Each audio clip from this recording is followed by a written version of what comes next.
Over the next few months, the infestation in Southern California declined. With fewer and fewer medflies, the controversial insecticide spray program wound down. Agricultural officials, law enforcement agencies, and policy analysts were left to debate whether they'd been duped or whether they dodged a bioterrorist's bullet. An independent analysis by the Belfer Center for Science and International Affairs at the Kennedy School of Government concluded the extortionists had been for real. The breeders used a biological means, they wrote, medfly to attack crops in California. By contrast, most attacks have either been hoaxes or relied on chemical agents to attack agriculture.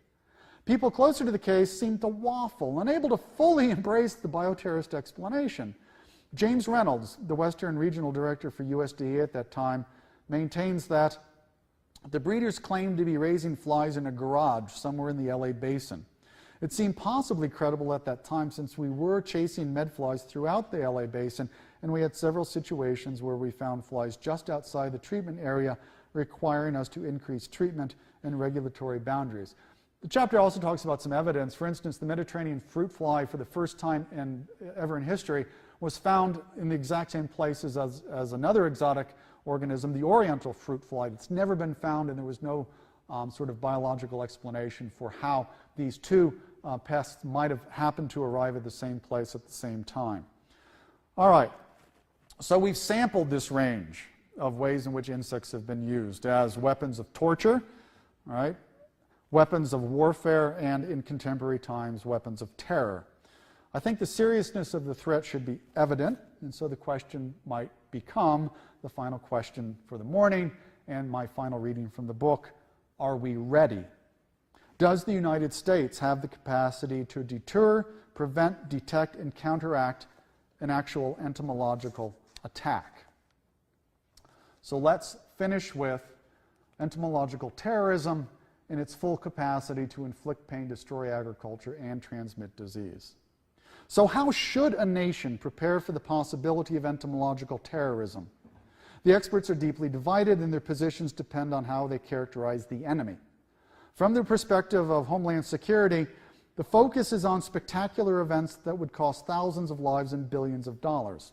In considering whether insects might be used as weapons, Michael Arazi, Director of Agriculture and Biological Terror Countermeasures for DHS, maintains that insects could be introduced and they would harm us, but I also believe the terrorists don't spend their shots lightly.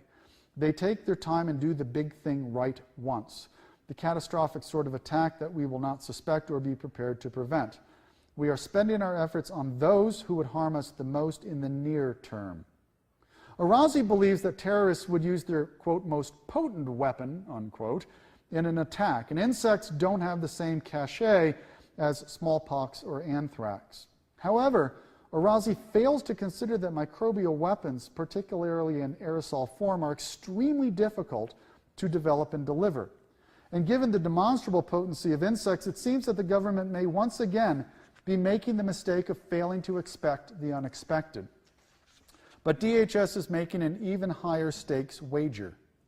According to Arazi, winning the war on terror depends on countering our enemy's knockout punch. He admits that some analysts argue that terrorists are in it for the long haul, but that looking ahead to a 10 or 20-year strategy that terrorists might use against us, given all the intelligence and pressures of the day, is not something that is yet on our radar. Thus, patience might be our enemy's most effective strategy. While DHS sees itself as guarding the nation from a roundhouse punch in the course of a winnable boxing match, others view the situation very differently. And from this other perspective, insects are a much greater cause for concern. Lieutenant Colonel Robert Cadleck doesn't dismiss the possibility that al-Qaeda would relish the opportunity to kill a lot of people, but he argues that the better metaphor for the conflict between the Western world and terrorists is a 100-year wrestling match, not a 10-round title fight. He says, it's about fatigue and long-term struggle. A war of attrition is more likely to bring victory than the one-punch knockout, which is very difficult against the United States. In that light, you don't kill 1 million people. In fact, you don't want to, because it creates another element of war, which is passion and retribution, which we have seen. By pursuing victory in a strategic long-term fashion, you win. The big hit is a nuclear detonation, but one needs to consider how to fight a war of economic and public health attrition. Americans have confidence that the government can protect their health and wealth, but centers of political stability and social value are vulnerable. Cadillac cautiously draws parallels to the American experience in Vietnam. He points out the U.S. military's technological superiority, but, quote, and I'm quoting him here, the guys with sandals made of tires won. They won because they eroded our ability and willingness to fight. Cadillac refers to the punji stick tactics of the Viet Cong. The constant threat of stepping on these sharpened sticks tipped with feces or poison was exhausting. The real payoff was the psychological stress rather than the damage the booby traps inflicted. And insects make fine punji sticks. Given Cadillac's view that America's focus on spectacular attacks and heroic interventions is misguided, it's not surprising that he sees the nation as poorly prepared for acts of entomological terrorism. He says, I would have to think that before 9/11 we were at a D- and we're now at a D+. How you define the problem is how you will find the solutions. If you believe that others will inflict chronic harm on our nation, then you develop a strategy for a war of attrition. And we haven't defined the problem or our responses in that way. We've thought about car bombs and nuclear materials, but we haven't thought about weapons that are in the terrorist domain and endemic to where they are living. Quite frankly, vectors are underappreciated.